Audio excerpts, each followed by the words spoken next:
Hello, xin chào mọi người. Hôm nay là anh em chúng tôi đi tắm biển Gia Lai nha mọi người. Mẹ xin Xin bạch giờ xếp rồi bạch giờ ra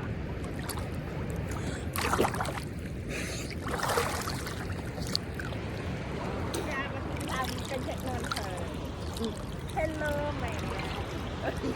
Mình đi tắm biển nha mọi người ơi. tắm biển. Lớp.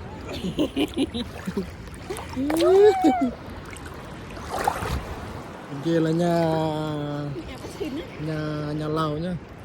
Còn bên Nan nữa này. Ngôi nhà lầu luôn. Đà Nẵng nha mọi người.